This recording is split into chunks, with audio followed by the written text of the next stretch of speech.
آپ کو یاد ہوگا کہ جب پاکستان نے 99 میں دھماکے کیے تھے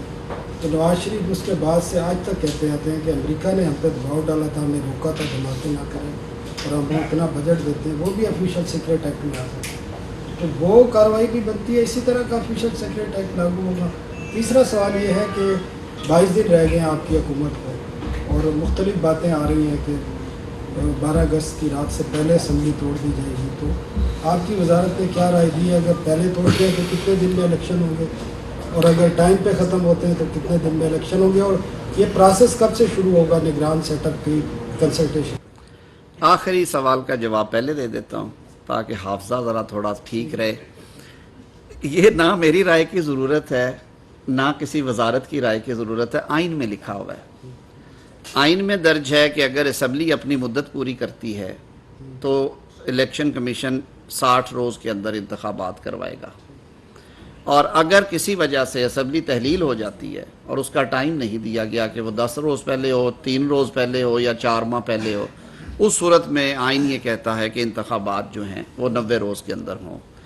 اب جب حکومت تحلیل کرنے کا فیصلہ ہو جاتا ہے یا پارلیمنٹ کی مدت پوری ہو جاتی ہے تو اس صورت میں فوری جو پہلا کام ہوگا وہ کابینہ جو ہے وہ تحلیل ہو جائے گی، اور وزیر اعظم صاحب جو ہیں وہ آئین کے مطابق وہ کنٹینیو کریں گے تب تک جب تک کہ ان کا سکسیسر جو ہے وہ اپوائنٹ نہیں ہو جاتا۔ کیئر ٹیکر پرائم منسٹر کی اپوائنٹمنٹ آپ سب نے دیکھا اور ہمیشہ دیکھتے آئے ہیں صوبوں میں اور مرکز میں، وہ قائد ایوان اور قائد حزب اختلاف کے درمیان قومی اسمبلی کے،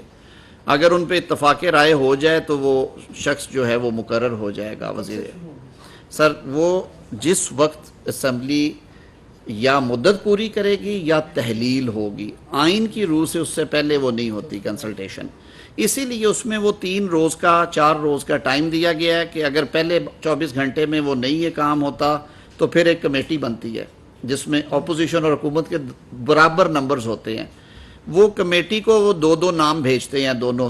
جو صاحبان ہیں، ایک صوبے میں 2 3 نام ہیں، یہاں پہ 2 نام ہیں،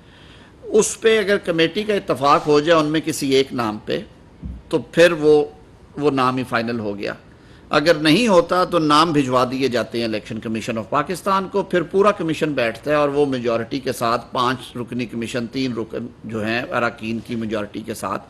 وہ توثیق کر دیتا ہے اس اپوائنٹمنٹ کی، یا اس میں سے ان کا انتخاب کر لیتا ہے، اور جب تک یہ معاملہ نہیں ہوتا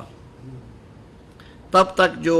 آؤٹ گوئنگ پرائم منسٹر ہوتے ہیں، کیونکہ ملک کو آپ ایک انتظامی سربراہ کے بغیر نہیں چلاتے، تو یہ بھی آئین میں درج ہے کہ وہ as a prime minister continue کرتے ہیں، لیکن اچھی روایت یہ رہی ہے کہ ان 2 یا 3 دنوں میں وہ عام طور پہ پنجاب میں جب اسمبلی تحلیل ہوئی تو یہ معاملہ آیا کہ وہ ڈے ٹو ڈے سے بات بڑھ گئی تھی اور بہت سارے پروجیکٹس اور چیزیں جو تھی وہ سینکشن ہوئی، لیکن ان 2-3 دنوں میں وہ ڈے ٹو ڈے جو اپنے پاورز ہیں وہ ایکسرسائز کرتے ہیں تاکہ نظام نہ رکے۔ دوسرا سوال تھا کہ جب 1999 میں 99 میں پاکستان نے ڈیٹونیٹ کر دی تھی اور بتانا تھا کہ ہم اٹامک پاور ہیں، اس وقت ان کو کہا گیا کہ آپ یہ نہ کریں، اور اس کے بدلے میں جو دوست ممالک ہیں یا جو انٹرنیشنل پلیئرز تھے انہوں نے لے لیا سر نام۔ دیکھیں قومی سلامتی کے حوالے سے آپ آفیشل سیکرٹ ایکٹ بھی پڑھیں اور آئین پاکستان بھی پڑھیں اور پرائم منسٹر کا اوتھ بھی پڑھیں، اس میں قومی سلامتی کے حوالے سے اس کو یہ بالکل رائٹ ہے کہ جہاں پہ وہ اپنے ملک کے دفاع کے لیے، ملکی استحکام کے لیے ضروری سمجھتا ہے تو وہ یہ بات آئین اسے اجازت دیتا ہے کہ وہ کر سکتا ہے، اور ایسے بڑے ایشو کے اوپر کہ پاکستان ایٹمی طاقت ہے وہ اس کا اظہار کرے یا نہ کرے، میرے خیال میں اگر یہ مسئلہ بھی عوام کے سامنے نہیں تھا لایا جانا تو اس سے زیادہ عوام کے ساتھ زیادتی نہ ہوتی ہے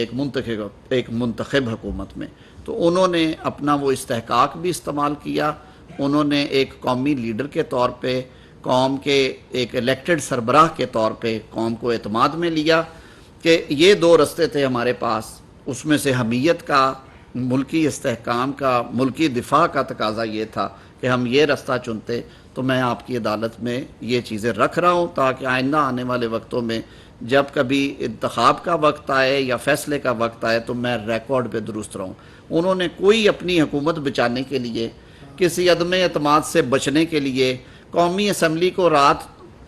شب خون مارنے کے لیے یا توڑنے کے لیے منتخب ایوان کو یہ کام نہیں کیا، اور اسی وجہ سے مشرف صاحب کے مارشل لاء میں بھی یہ نہیں سوچا گیا کہ یہ ان پہ آفیشل سیکرٹ ایکٹ بھی لگتا ہے، انہیں ہائی جیکر بنا دیا گیا، ان پہ حدیبیہ کھڑا کر دیا گیا، ان کے کاروبار بند کر دیے گئے، ان پہ کون سا ایسا جرم تھا جو ان پہ نہیں لگایا گیا؟ لیکن یہ کام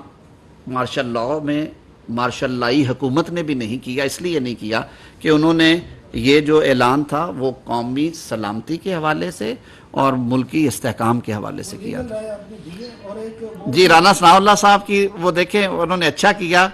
محتاط بات کی انہوں نے، لیکن میں نے شروع میں یہ بات ایکسپلین کر دی تھی کہ حکومت اب یہ معاملہ سپرد آلریڈی کر چکی ہے ایف آئی اے کے، آج سے کوئی 8 ماہ پہلے 7 ماہ پہلے۔ یہ اب ایک لیگل پروسیس ہے، اس میں یہ ڈیولپمنٹ نہیں آئی ہے کہ 164 کا بیان آیا تو ہماری یادداشتیں بحال ہوئی ہیں، ورنہ یہ معاملہ وہاں پہ زیر انکوائری تھا، زیر تحقیق تھا۔ البتہ خان صاحب نے ہمیشہ کی طرح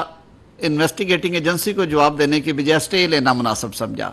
جیسے نیب میں ہوتا ہے۔ نیب میں آپ کو یاد ہوگا جب نیب میں ترامیم ہو رہی تھی اور وزارت قانون نے وہ بل پیش کیا سینٹ میں خاص طور پہ، تو اس کی کاپیاں پھاڑ کے ہوا میں لہرائی گئیں اور اسے انا رو کا نام دیا گیا اور کہا گیا کہ یہ سودے بازی ہے۔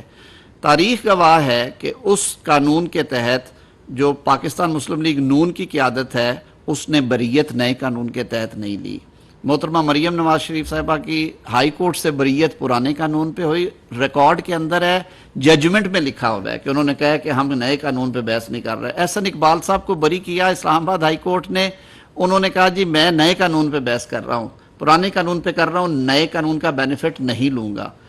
اسی طرح وزیر اعظم شہباز شریف صاحب کی 265K کی پرسوں اپلیکیشن ہوئی ہے، ان کے وکیل امجد پرویز نے پھر یہی بات کی۔ تو آج دیکھ لیں کہ این آر او کس کے لیے تھا۔ چیئرمین پاکستان تحریک انصاف نے کوئی درجن بھر کے قریب درخواستیں دائر کر رکھی ہیں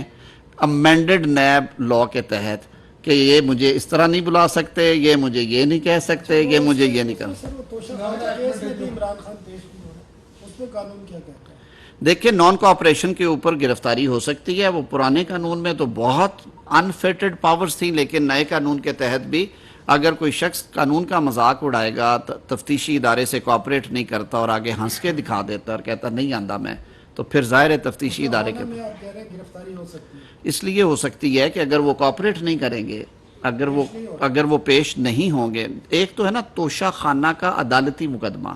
جو کہ الیکشن کمیشن کی کمپلینٹ پہ ہو رہا ہے، اس میں بھی اگر وہ دانستہ غیر حاضریاں کرتے ہیں اور پلیڈر اپوائنٹ نہیں کرواتے، جو کہ شاید آج پلیڈر اپوائنٹ ہو گیا ان کا، تو اس صورت میں وارنٹ نکل سکتا تھا، لیکن عدالت نے میرے خیال میں ریسٹرینٹ شو کی ہے، جوڈیشل ریسٹرینٹ۔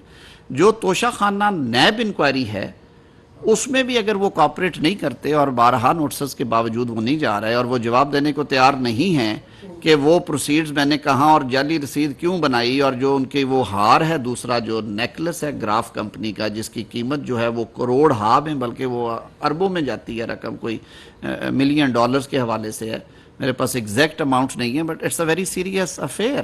کہ وہ ریاست پاکستان کو جانا تھا، اس کے فروٹس، اور اگر آپ نے قانون کے مطابق خریدنا تھا تو پھر جو ایگزیکٹ مارکیٹ پرائس تھی اس کی وہ پرسنٹیج دینی تھی۔